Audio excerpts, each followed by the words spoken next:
Breaking tonight, his presidential campaign is less than 48 hours old, but already Texas Senator Ted Cruz finds himself at the heart of a media firestorm.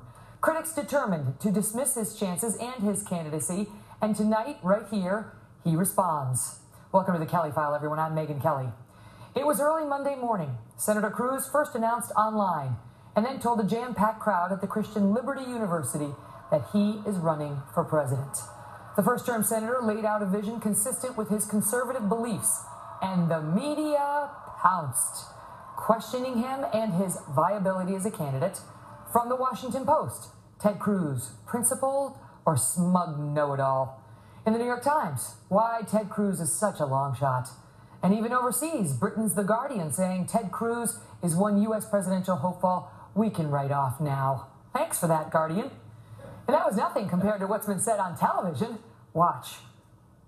I think he's scary. I think he's dangerous. I think he's slimy. And he brings no fresh new ideas. I have a problem with Cruz because I'm old enough to remember, even though I was a kid, what McCarthy was all about. Now, he was Mr. Division. He accused people of being communists. Here's this character accusing Chuck Hagel of taking $200K from the North Koreans, accusing Obama, the President of the United States, of being under communist influence because he went to Harvard Law. In your short time in the Senate, you've developed a reputation as a guy who does not back down, who will not compromise. Will you bring that brand of no compromise to the White House if you're elected? How are you, with that hardline conservative message, going to appeal to moderates and independents? Joining me now, Texas Senator and presidential candidate Ted Cruz. Scary, dangerous, and slimy. The Guardian declaring you are done 48 hours after you have declared. And to that you say, well, look, there's nothing like the warm embrace of the mainstream media. And I have to say, I think one of my favorite comments was the New York Times said in the last day that Cruz cannot be nominated because the Washington elites hate him. And I have to admit, my immediate thought was, holy cow, do I have to disclose that to the Federal Elections Commission as an in-kind contribution? I mean, I can't think of a better summary of why I'm running. If you're looking for a candidate embraced by the Washington political elite, I ain't your guy. Mm-hmm.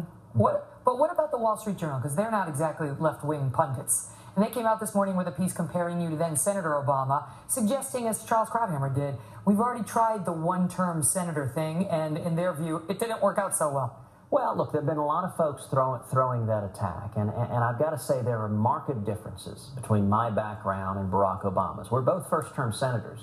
Both went to Harvard. We both went to Harvard, but there are marked differences. In his time in the Senate, he was basically a backbencher. He did not lead on any issues of real significance. In my time in the Senate, there are a lot of faults I have, but nobody would accuse me of being a backbencher.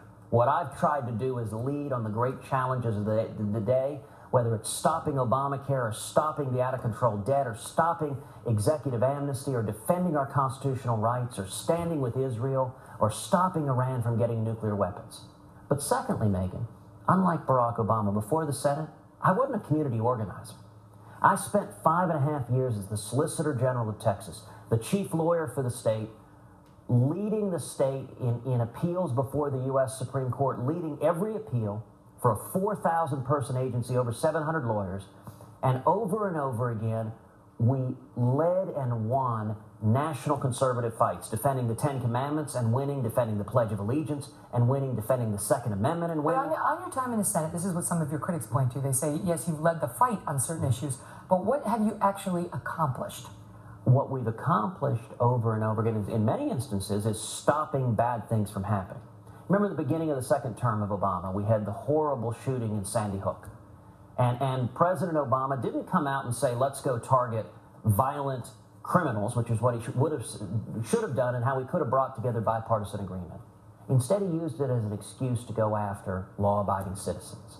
And much of Washington was consigned, we can't stop this, the train is moving, get on board. I did everything I could to energize and mobilize the grassroots to stand up and protect the Second Amendment, and every single proposal of Barack Obama to undermine the Second Amendment was voted down on the Senate floor. But how do you, when you're the leader, when you're the president, you have to bring coalitions together to get things through. You can't just be somebody who stops things. You actually have to be somebody who gets things through.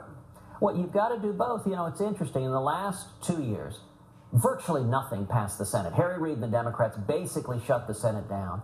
But as a freshman senator, I had more legislation pass the Senate than all but a handful of Republicans.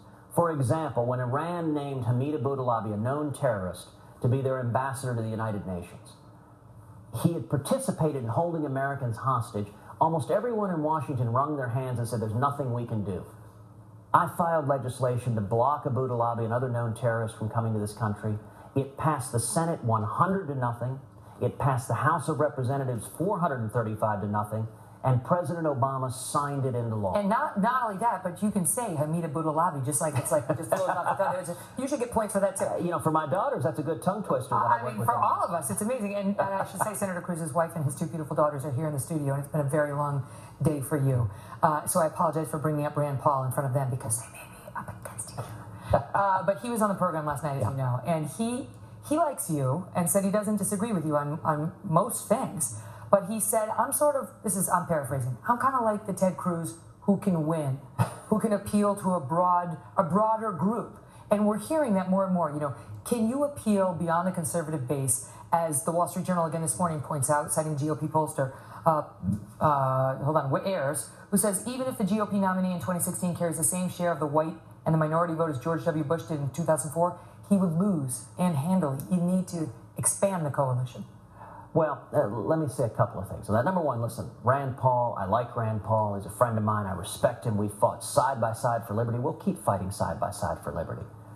You know, what I can tell you, when I got elected to the Senate from Texas, we saw a coalition come together. We reassembled the Reagan coalition. We brought together conservatives and libertarians and evangelicals and women and young people and Hispanics and Reagan Democrats. All those people are now being told that you're scary, dangerous, and slimy. I mean, this is what you're up against. But they were told that in the Texas Senate race, too. And, you know, in Texas, I won 40% of the Hispanic vote at the same time that Mitt Romney was getting clobbered with 27% of the Hispanic vote. Now they say you can't win the Hispanic vote because you have a tough stance on immigration. What do you say to that? Well, listen, when I ran for Senate in Texas, I was unequivocally against amnesty.